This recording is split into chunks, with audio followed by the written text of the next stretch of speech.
Welcome to the living room. I'm here with Hillary Hoynes, who's a professor in the Goldman School of Public Policy, and Rucker Johnson, who is also a professor at the Goldman School of Public Policy. Both of them have studied poverty policy, the impact of government programs on poverty and on other aspects of people's lives. So today we're going to discuss, can we get rid of poverty, and what can we do better to make sure that people who are poor have a better chance at succeeding in American society. Let me start with a biblical quotation. In Matthew it says, "The poor ye shall always have with you."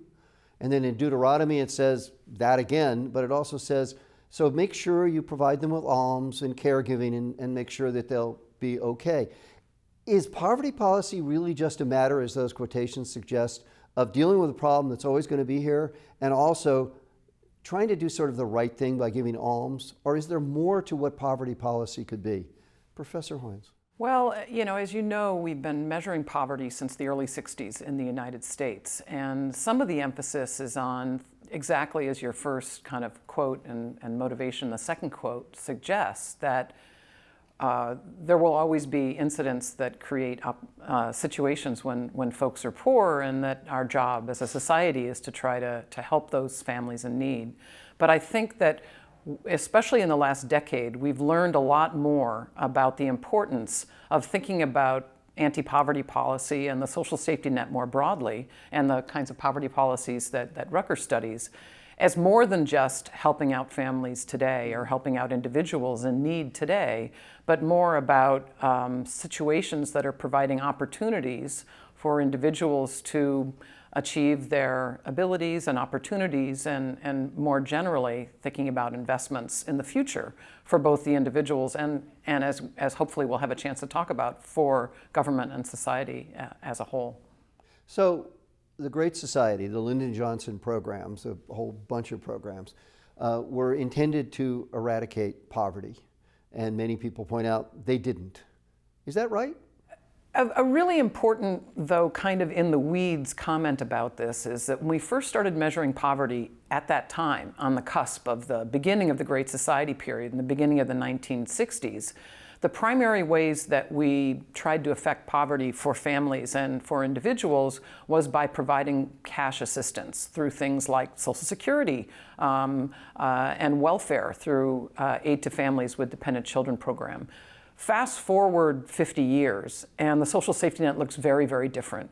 Critically in two ways. One, we provide a lot of assistance through in-kind transfers rather than cash. Secondly, we provide a lot of assistance through the tax code. Now, why is that important? It's important because our official poverty measure, circa early 1960s, was a poverty measure that made sense at the time. Technically, official poverty depends only on cash money income. So by definition, does not include the value of things like food stamps, housing subsidies, other food and nutrition programs, and the earned income tax credit. And it turns out for families with children, those are by far the most important anti-poverty programs when thinking about individual incomes. So on the one hand, if you look at our official poverty measure, you'll find, particularly for children, poverty rates have not gone down very much since, say, the early 1970s. They tend to go up in recessions, down in expansions, but not really looking for much kind of long-term improvement. However, if you use a more modern, up-to-date measure, such as the supplemental poverty measure that has been released by Census for the last 6 years, you see much more evidence of improvement. We have a ways to go. Poverty is not zero, but you see more relationship between expenditures and spending on these programs and gains in terms of reductions in poverty. So let me just take, so there is some evidence that actually we have been able to reduce poverty to some extent. There is some evidence of that, for sure. Parents with children. How about the elderly? Let's just deal with that. Professor Johnson, what's the case with the elderly? So I think that the case of the reductions in poverty among the elderly, particularly in the first 10 to 15 years following the war on poverty, is a great success. And it's a policy-induced success in the incidence of poverty among the elderly. It's not something that happened automatically that would have happened. It's something that is an artifact of a policy with the war on poverty that definitely increased the well-being of the elderly. The key dimensions, though, are the ways in which our investments at older ages relative to our investments in kids have not kept up. And so there's a significant disinvestment in children relative to what we're expending in the older years. And what we're trying to do is, from a research standpoint, is try to produce research about how investments in children have long-term payoffs in not just well-being, but overall life chances. And that requires the kind of data and longitudinal systems of tracking. Longitudinal, so that's over time. Over time, having the ability to look at the kind of safety net, the type of investments that we've made in children, but then following those same children into their middle school years, their high school years, their adult years, and then looking at how those earlier investments have shaped those subsequent tell me outcomes. one program, even maybe a Great Society program, that you think has actually had positive impacts for poor people as you track them over 20, 30, 40 years. Well, so I think that one of the key pieces of the war on poverty rolled out Head Start. So Head Start is the largest federal investment in early child education. It was one of the key dimensions that actually the increase in funding actually varied across areas. And so what's important about kind of thinking about how this conversation is very similar is that there's a conventional wisdom that the war on poverty was a failure. There's also a conventional wisdom that Head Start has been a colossal failure. I want to return to a quote that you began with a quote. I think a helpful quote here from even Aristotle said, we cannot know the truth without knowing its cause.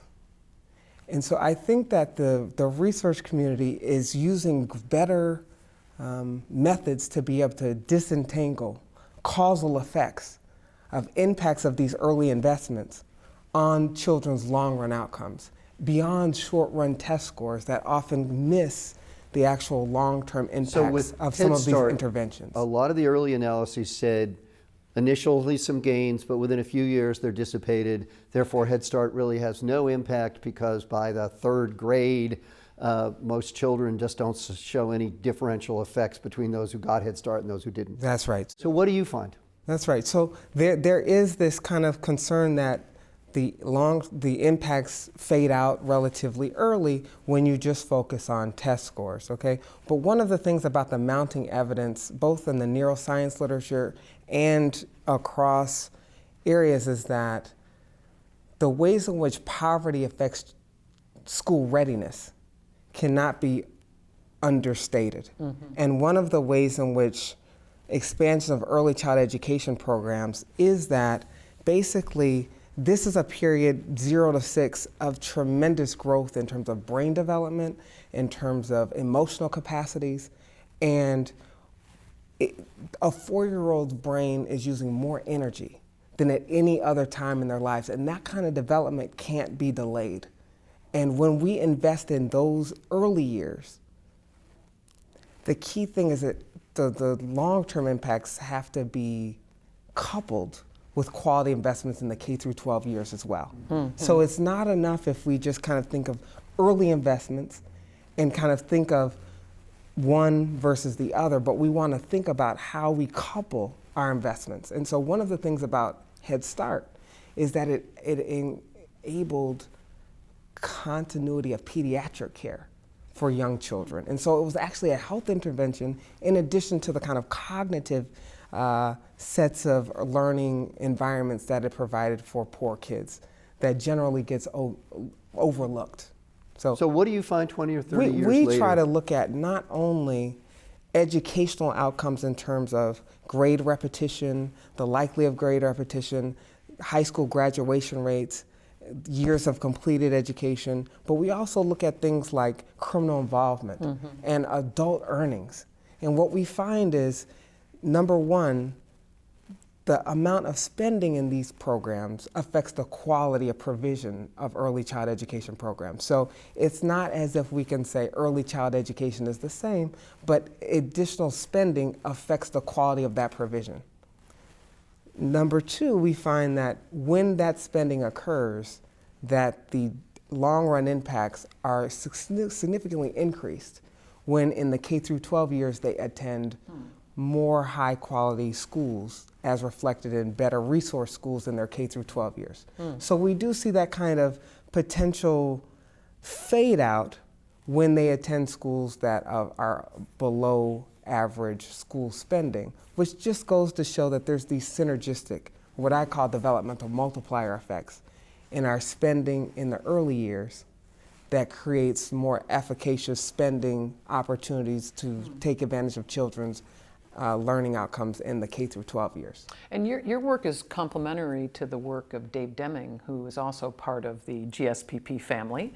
That's right. Who finds that by using a different kind of comparison, essentially comparing two children in the same family, one that attends Head Start and the other that doesn't, but again, looking at these long-term outcomes like you just mentioned, adult earnings, incarceration, teen fertility for girls, and all pointing towards the finding that even though the short-term test scores seem to decrease, in the long run, we find these quantitatively important effects on young to middle adulthood outcomes. And I think the point that we were saying that is also reflective in the War on Poverty programs is that food stamps is a nutrition program, right, that your work speaks to in terms of its impacts in exposing kids at younger ages. So again, it's not just Head Start, but it's the investments early. So maybe you could share about how the impacts of food stamp, but in concert also with the kind of parallel set of findings about the early education investments as well, but in these early years in particular. Yeah, I mean, it may be less surprising to think about Head Start as an early childhood education program as an investment. Like, we're used to that kind of conversation. If we weren't aware of it before, Jim Heckman has made this something that after his Nobel Prize, he's taken on as something that he spends a lot of time talking about. It's perhaps a little bit more surprising that we could think about welfare programs as also having a context of this investment. We even have a name for that. We say being on the dole. So we have it being also there's sort of a presumption that, well, that's maybe the right thing to do, like my biblical quotation, because Absolutely. we should be kind to the poor. Right. But it's certainly not an investment. It's just something we do out of kindness. But, right. But quite importantly, very much following up on what Rucker just said, so work that I've been doing with my co-authors Doug Almond and Diane Schanzenbach, again go back to the beginning of the Great Society period, and again take advantage of the fact that in the beginnings, just like with the Head Start program in the beginnings, not everyone in the United States had access to Head Start or food stamps when the program was first introduced. And so we take advantage of this 15-year period between the early 60s and the mid-70s when county by county food stamp programs were launched in the United States. So by today's context, food stamps is incredibly important. As I'm sure you know, at the height of the Great Recession, about 1 in 7 people were participating in food stamps. We can talk maybe later about its central importance as a sort of automatic stabilizer, both for the economy and for families. But rolling back to the early 1960s and 70s, we had this time period over which some people had access to food stamps and some people didn't. So we take advantage of that sort of temporal variation across counties to ask the question, how does access to food stamps and when does access to food stamps change your outcomes in sort of middle adulthood? So this is like 30, 40 years later. 30 to 40 years later. So now the oldest cohorts that were initially treated to food stamps in the early part of the 60s would now be about my age, in their mid-50s. So we observe outcomes on a range of people from, say, their 30s through their 50s, depending on these different cohorts. And we take advantage of this variation in food stamps to basically trace out how access to food stamps affects your, first of all, we looked at health outcomes, metabolic health, heart disease, high blood pressure, diabetes, obesity, the risk of those conditions, which we call metabolic syndrome, and how food stamps affects that in adulthood. And what we find is the rather striking finding that particularly providing access to better nutrition before the ages of, say, 4, 3, 4, in utero through ages 3 or 4, lead to dramatic reductions in the incidence of metabolic syndrome in adulthood. And where this sort of comes from, again, gets back to these very interdisciplinary studies between economics, public policy, developmental psychology, and others, in order to try to understand what would be the pathway, what is a physiological pathway through which better nutrition in early life leads to reductions in metabolic syndrome in adulthood. And this is a rather old theory that has been established through, rigorous findings with randomized controlled trials with rats in the lab, as well as some early sort of public health epidemiology studies studying the famine in the Netherlands at the end of World War II. So this literature basically argues that when the metabolic system is being developed in utero and postnatally in early life, if you have inadequate nutrition, the metabolic syndrome system, through evolutionary pressures, becomes very efficient. It is hardwired to be efficient in the processing of that limited amount of nutrition. Now, it turns out that that metabolic system is rather plastic. It doesn't adjust once it's set. And so if you survive that nutritional deprivation and then enter life with normal access to food and nutrition, the metabolic system becomes overloaded, and the outcome of that are these risks of metabolic syndrome. So what we do is provide really the first evidence about whether or not a policy-driven, maybe more moderate intervention that isn't a famine could actually lead to these same reductions, and the answer is unequivocally yes. And in particular, in those early years of childhood. So food stamps does not just immediately help people who are hungry get food. Right. Which is its first impact. Of course. But 30, 40, 50 years later, it's still helping young people who were lucky enough to get food stamps in those periods so that they're less likely to become ill with metabolic syndrome. Yes. And so that means that the costs of paying for health care for those people, the likelihood they'll have a job, the likelihood they'll have good lives has increased substantially. So Without a that doubt. investment leads to something a long time. Significant health returns. And because of the connection between health and education, those returns also yield significant changes in economic status in adulthood as well. But it's really this parallel with what Hillary was referring to with the fetal origins hypothesis, that posited when nutritional deficits in the womb are limited, that the body's metabolism will be fundamentally altered in ways that show up and manifest much later in life. And again, without access to data that's following people over time, we won't really be able to quantify the societal benefits and costs of these investments because the investments are borne up front. Right. But the stream of benefits Right. accrue far into the future. Right. And so, but the actual benefit cost analysis more than pays for the initial investments. So it's not just an equity consideration, but it's an efficient use of how we maximize the potential of all children, whether they're born into more disadvantaged environments or not, that we have effective interventions that can indeed change trajectories in ways that connect education and health. And especially children who, of course, don't choose the families into which they're born. So just in terms of fairness and a chance for them to have equal opportunity with other people, this is a tremendous achievement. I want to follow up An on one investment. thing that you said, and I think to do this work, we need three things. We need the data that can be challenging because we need to know, in the case of my work and yours, we need to know what counties people were born in. That's not easy to find. So one, you need data. Number two, of course, you need a rigorous research design and statistical methodology. But number three, you need time. And so in this kind of impatient world and in a desire to have evidence-based policy, which I'm sure all three of us are greatly in favor of, the more we learn, the more we realize that many of these policies that are costly in the short run can yield dramatic benefits in the long run, and we need the time in order to be able to do that evaluation. And that's really a challenge in the sort of quick changing world of show me what's important now, show me what's important today. Because Head Start, we could have said, well, since the short-term gains dissipate quickly, Exactly. obviously a bad idea, let's go on, try something else.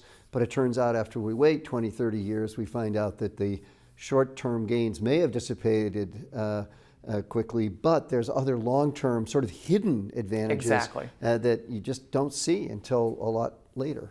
And so that's what your research has shown. That's right. And I think that the important piece of all of this is that the long-term viability and success of a program is very dependent on the documented success.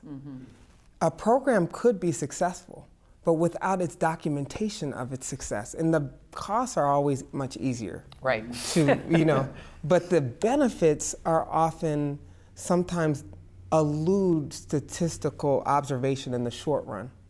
And it's just a point that undocumented successful programs are much more subject to the budget cut. And if the research community can't kind of corral both good data armed with exceptional research designs to tease out causality, then I think we're going to be in a situation where we actually underinvest in children's long-term, opportunity. So another area you've worked in, Professor Johnson, is the public financing for education K through 12, and how changes in that public financing had a big impact on students. Can you say something about that research? Yeah, so I think, I'm glad you asked. I think that schools in particular raise a magnifying glass of many social problems that we face in the US.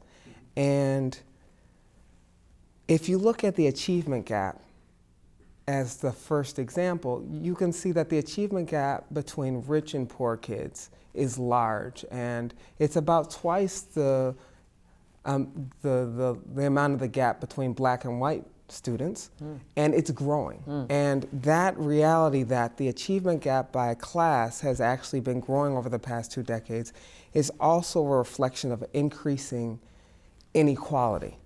And the way in which that increasing inequality has manifested is in increasing economic segregation that has created contexts in which kids are going to school in very separate and sometimes very unequal quality school systems. And one of the historical ways in which we funded local schools has been through the local property tax base. And because wealthy communities have much larger tax base, but also generally less concentrated need, it's led to significant differences in per pupil spending disparities by both race and economic status. And what school finance reforms that first began in the early 70s but really accelerated into the 80s and 90s were motivated really out of a movement to ensure that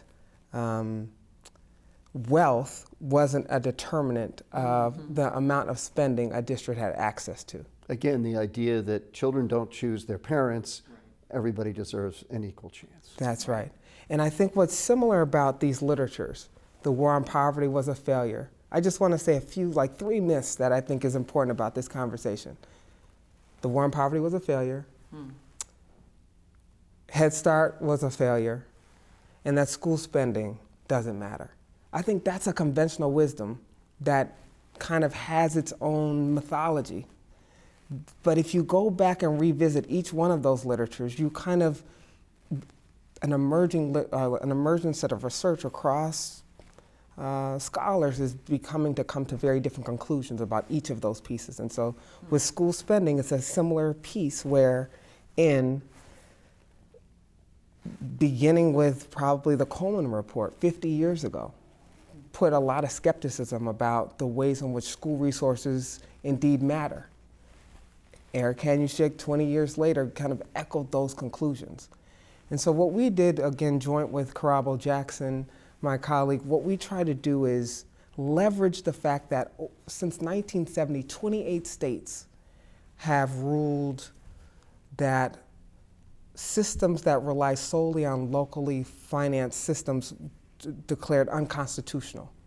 And with their overturn, usually kind of appealing to some aspect of the constitutional equal protection clause of that state constitution, there then was rolled out a set of court-ordered school finance reforms. And school finance reforms vary in their character, but the idea of most of them were aimed to try to provide funding to equalize the kind of differential burden that districts face in their need and the capacity to provide resources for that need, to try to narrow spending gaps.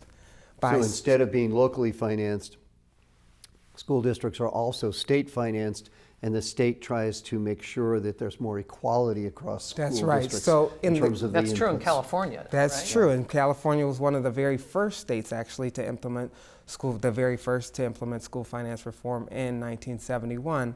And really, that has played a central role. I would say it's probably the largest kind of overhaul, restructuring of the system of funding for local public schools. I would say outside of school desegregation is probably the largest single large-scale change in the system of providing quality schooling. The question, though, is like, even though there had been research, Dave Card, for example, had produced early studies that showed how it equalized spending gaps with the school finance reforms. Legislative reforms have also played a role in that. But very limited evidence had been able to document what impacts on kids that were affected. And so what we were able to do is kind of compile nationally representative data of cohorts born in 1955 through really 1950 through 1985 that have been followed through 2013. And the key about that is that we were able to identify the communities in which they grew up and the school funding levels and the timing of the court-ordered school finance reforms, timing of legislative reforms, and compare kids that actually grew up in the same districts but were differentially exposed to these policy-induced changes in school spending so that we could isolate the impacts of spending independent of family background, neighborhood background, and other coincident policies that we know are important. So there were safety net policy changes that happened in those periods. We try to account for all of those things so we can isolate the independent effect of school spending. We find a significant improvement, particularly among poor kids, in their subsequent earnings, educational attainment, even their adult health. Significant improvements that led to a dramatic narrowing of socioeconomic status in adulthood. So once again, investment in kids is not only the right thing to do and that it's the charitable thing to do, it's also a good thing to do because it makes the society as a whole better off because those young people have more chances to get good jobs. They're less inclined to engage in criminal activity. They cost us less in terms of health care, and on and on and on. Are there and then groups that presumably lose? their children do better as well. So society is better off as a whole. Yeah, and I think that one of the things that you were asking in terms of, I think about the early period of the war on poverty period, for example, I think there was a lot of optimism about what policy could do and the promise of policy interventions as being a tool that could change lives. And I think the difference today is not that the problems are like less important. I think arguably the importance of quality education has never been more important. We can see that the depth of extreme poverty has increased. So it's not as if we're talking about a situation where the problems are like less dire. But I think our optimism about what policy can do, I think there's just been the persistence of educational inequalities has fueled a perception that the major equal education opportunities we've pursued to this point have been fruitless, have been inconsequential weapons for achievement gaps and tackling the intergenerational transmission of poverty. So, and I think that's where we're trying to. So I want to push you just a little bit on Yes. this, because I hear you saying that more money in Head Start would help, more money in K through 12 education would help. Is that the end of the story? Is it just more money that matters, or does it manage? And I think it doesn't matter. I think you said with Head Start, quality Head Starts. So tell me about that. What's the other necessary condition here in addition, or at least one other necessary condition in addition to money? Well, economists often talk about production function. The idea of production function is like, how do inputs, school resource inputs, in other words, descriptive evidence about the amount of achievement gaps and the amount of school resource, that doesn't give you enough clarity on how best to improve education systems. For policy prescriptions, we actually need the precise relationships between school spending, school resource inputs, and students' short and long run outcomes to be able to trace out the causal chain that links measures of school quality and earlier life access to measures of adult success. Without that, we're kind of just talking of descriptively. That's helpful, but doesn't give us the kind of ability to know exactly how to improve. So I think one of the ways in which thinking about school spending, but also how the money's spent, has demonstrated that, for example, with early child education, that programs that enlist teachers with child development training create better staff that can meet emotional and intellectually stimulating environments, as opposed to kind of daycare, And I think that requires actually more money. Right? So usually quality, the reason we talk about money is because it's usually not a sufficient condition, but it often is a necessary condition for improving quality. And K through 12? And K through 12 in the same way. In other words, one of the reasons why we found such significant impacts of school spending is because we found that the court-ordered school finance reforms led to significant increases in teacher salaries, longer school years, smaller class sizes. So a lot of that spending made its way to the classroom in the form of improved instructional time and instructional quality. And we believe that that was the central major reason why we saw these long-term. So yes, does how the money spent matter? Certainly. And even our investments in the safety net, similarly, we have to be strategic about targeting the resources where the need is most acute. So we've talked a lot about investments in children and how that can be very helpful in the long run. Let's move towards another big piece of the safety net, which is the Earned Income Tax Credit and similar kinds of programs, which operate in a somewhat different way. How would you say they operate? Are they investments, or are they incentives, or what are they exactly? Well, just stepping back a little bit, one of the biggest changes in the social safety net, particularly for single mothers or for children, in the last 20 years, with welfare reform that took place in 1996 and huge growth in the Earned Income Tax Credit, is essentially a movement away from what we term out-of-work assistance, that is, concentrating aid for families and children to folks who are out of the labor market, and moving towards an in-work safety net. And the EITC is at the center of that movement. And so the Earned Income Tax Credit is tax-based earnings subsidy for families with children in the United States. It's two things. It's an incentive, we can talk about that. New work also shows it's an investment. So it kind of gets back to the same theme that we've been talking about today. But let's talk about the investment, because it's quite distinct from our usual conversations about potential negative effects of assistance and redistribution for low-income families. So a typical welfare program, this would be true of cash welfare, also true of the basic food stamp program, it's a safety net. The idea is that if you have no income, we're going to provide a floor that we don't want your income to not fall below. But unless we give that income to everybody, it needs to be phased out at some rate. As I always say to my students, if it's a means-tested program, you have to phase it out, or everybody gets it. So the question So is... it's not means tested. I mean, And then it's not means yeah, tested, yeah, exactly. So in contrast, the Earned Income Tax Credit is a program where you get no assistance if you have no earnings. It operates as an earnings subsidy sort of on the margin with increases in labor effort. And so what that means, practically speaking, is if I'm a single mother or a married individual with say 2 children, and my earnings are, say, at the minimum wage, then even at full-time work, for every hour that I work, I get essentially a 40% subsidy to my wage through this Earned Income Tax Credit. So it operates as a very basic earnings subsidy until you earn enough such that that payment is phased out. These are not small benefits that households receive. So if I say work full-time at the minimum wage, I would get an Earned Income Tax Credit of about $5,000 per year if I have 2 children.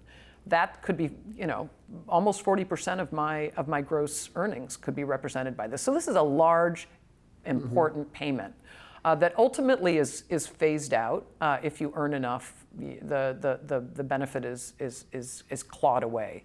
So certainly in the short run, it provides enormous benefits to families, while increasing the incentives to enter the labor market for the parent. And what we saw in the 1990s, when welfare was made more restrictive, at the same time that the Earned Income Tax Credit was made more generous, the sum total of those 2 policies were that the employment rate of single moms increased by 8-9 percentage points between the early 90s and the late 1990s. Unprecedented increases in employment for that are even larger if you look at lower education levels. So the incentive part of the EITC is to increase income, reduce poverty while encouraging work. And what you see then is that the reductions in poverty that occur from the EITC occur not just because of the handout, to get back to your first comment, but because of the increase in earnings that structure of that benefit induces. And it turns out that if we only look at the handout, we would miss about half of the anti-poverty effectiveness of the EITC. So I looked at that in some recent work. So that's the incentive piece. And for children in the United States, it is full stop the largest anti-poverty program in the United States. About over 5 million children move from poverty each year. And an anti-poverty program that gets people to work so that they also have the satisfaction of knowing that they actually have a place in society and that they're not marginalized in some fundamental way. Indeed, and in fact, that is really at the core of why this program might be possibly the policy for the poor that's had the most bipartisan support over the years. So if we think about it, the EITC has been expanded under Republican presidents, including Reagan, also expanded under Bill Clinton. That was the largest expansion in 1993, and then subsequent expansions by George W. Bush. So it's a program that's had a lot of bipartisan support. That's the kind of incentive part. But again, sort of continuing the conversation about thinking about investments rather than just short-term transfers, some important work that I and others have done show the EITC has those features as well. So we don't yet have evidence on the EITC that's 40 years later. We'll have to wait a little bit more time for that. But there's some kind of growing evidence that's pointing towards the same sort of investments. So in work that I'm currently doing using data on K through 12 education outcomes for the entire state of Florida, matched with birth records and tax records, and this is work in progress. We're looking at how providing more assistance through the Earned Income Tax Credit leads to changes in kids' trajectories through school. And we're able to... So their parents are getting the EITC. They're in a family where the parents get EITC. So the question is, what happens to them? Does money matter? Yeah. So it's not money in the schools, but money in the household. Does money matter? And does money matter in the short run? Does it accumulate? And so stay tuned for more evidence on that. But it builds on some work that some other scholars have done that shows that indeed sort of year-on-year test scores improve when families have access to more income and mom's work increasing through the Earned Income Tax Credit. I just want to talk about, I think, what is probably the greatest accomplishment maybe of the 20th century domestically, which was Brown versus Board of Education and desegregation of schools. And we did that because in the end that was constitutionally the right thing to do, and morally it was clearly the right thing to do. But some of your research, Professor Johnson, shows that it was not only the right thing to do, again, it was maybe a very good thing to do. Can you say a little bit about that research as well? Well, I think Brown had the promise of ensuring equality of educational opportunity. And I think that the lens in that era was certainly a racial and ethnic divide, and this was going to be one of the steps toward healing that divide.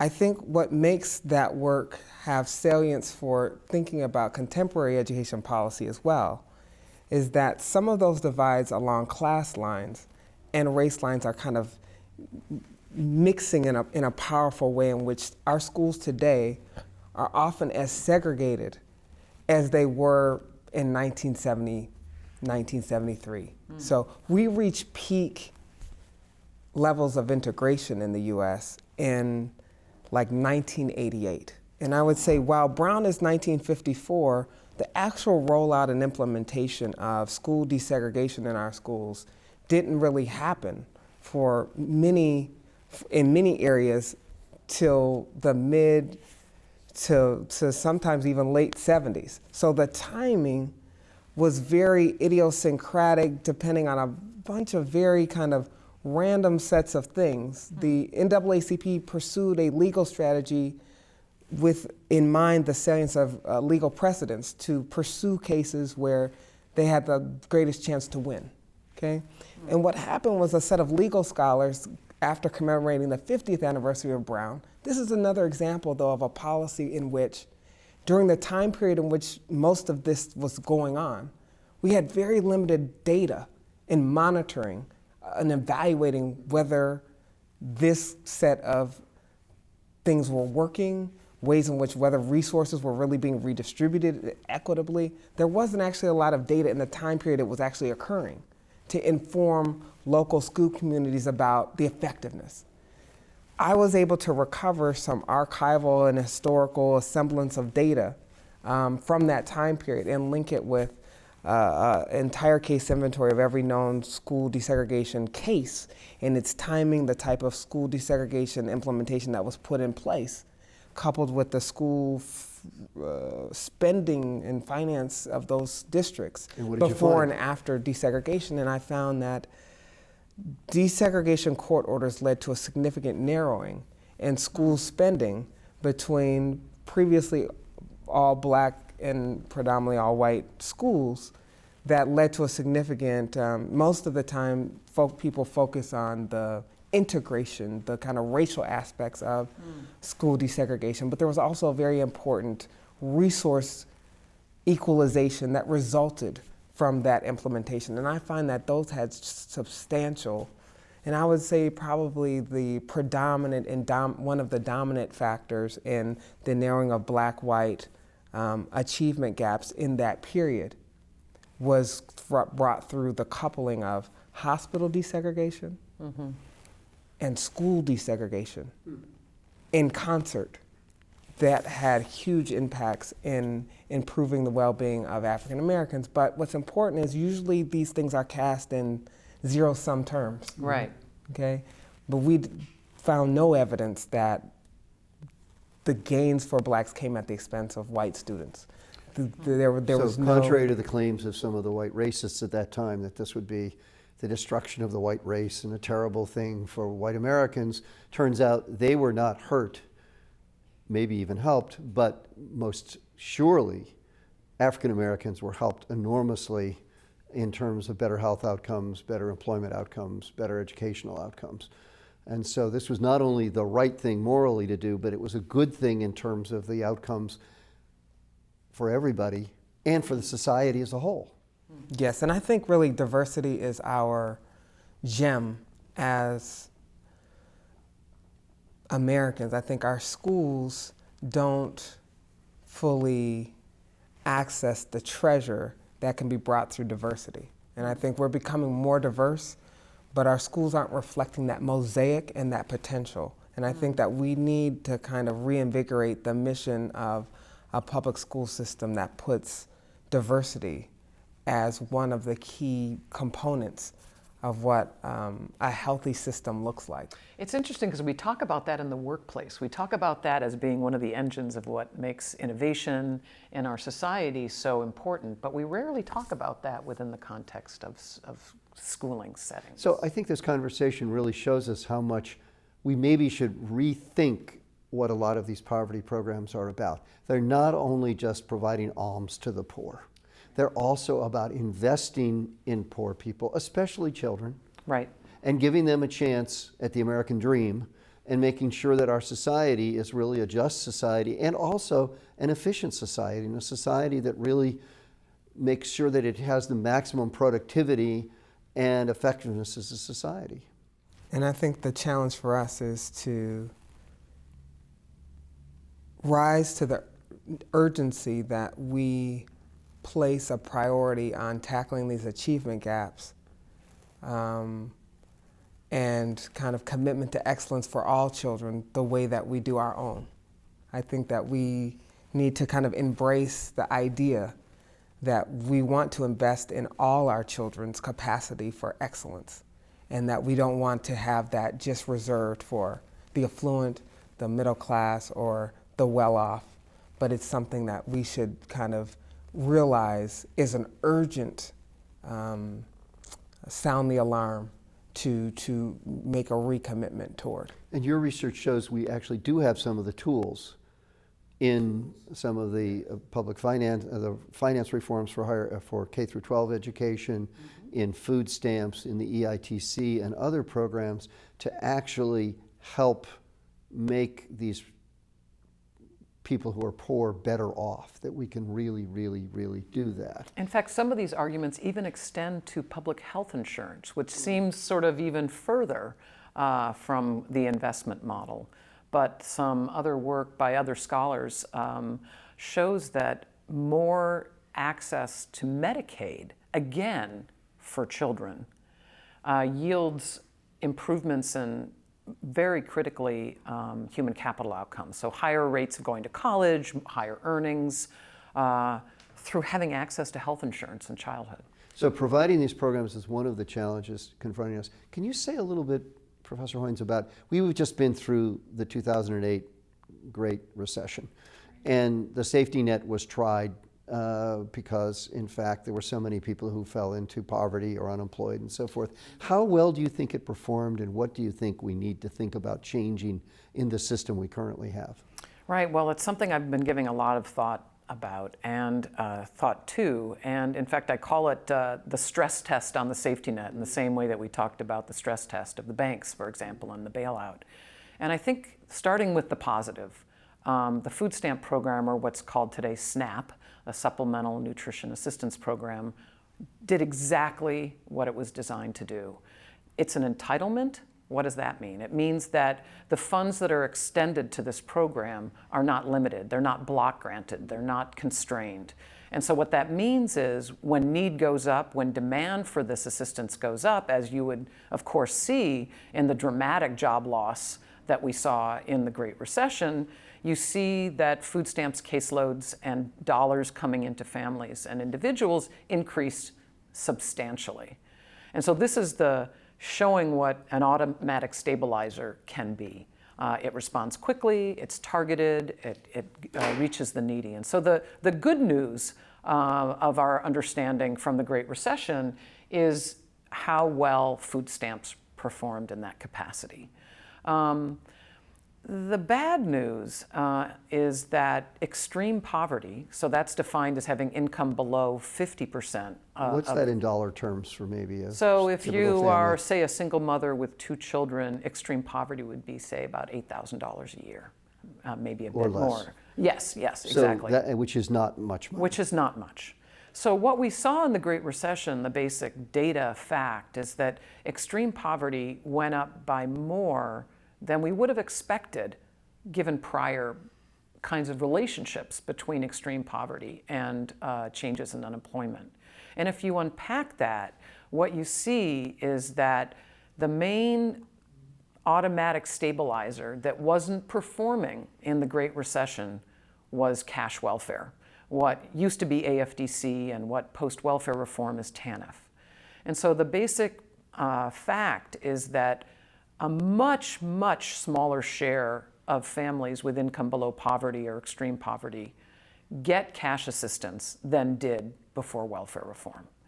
And So they were getting food stamps, they're getting food stamps. but they weren't getting EITC because there were no jobs for them to Exactly. get. So there was no way they could An utilize in-work the EITC safety net program. is not very helpful if there's not work. Right. So it can't be everything. Right. And what we're lacking really is an out-of-work safety net that essentially was dismantled What about with unemployment welfare insurance? reform. So unemployment insurance is critical out-of-work social insurance program. But the challenge is that, one, in order to be eligible for unemployment insurance, you need to have satisfy having earnings for enough quarters in order to become eligible. And the reality is that a lot of the lower income individuals are cycling over jobs too quickly to gain eligibility There's for at least unemployment. one sector, the agricultural sector, which is not covered. Absolutely. So people who work out on the fields picking crops are not covered by unemployment insurance when in fact they're in one of the most seasonal industries because Absolutely. crops are only ready to be picked at certain times of year. Absolutely. So the net result of all of that is that our safety net performed pretty well for, say, people at about 100% of poverty or 150% of poverty. Incomes went down, but the safety net really kicked in. But what we saw for the most disadvantaged is much more marginalization in the Great Recession. Where are we in poverty policy? And should we be thinking of it a little more as investment policy? Would that be a better way to look at it? And let me start with you, Professor Johnson. I think I like this quote that prevention is the most powerful cure. Mm-hmm. And if you think about prevention as the most powerful cure, you have to have an investment approach to deal with that. And so I think one of the things about what I like about the Goldman School and being on the faculty here is that it appeals to my sense that to really tackle these issues, you have to have an integrative approach that kind of recognizes the interconnections and synergies between education investments, health investments, greater access to healthcare, income support policy, income security policy, as we've mentioned, and even crime prevention. And when you put those pieces together, instead of thinking about each of those as like individual, independent policy impacts, to have a vision about the collective impacts of them taken together when they're strategically implemented over the life course. So what I'm talking about is, you've heard Hillary's work on improving infant health, improving birth outcomes. Well, there's like intergenerational benefits of those investments. And then you talk about early child education.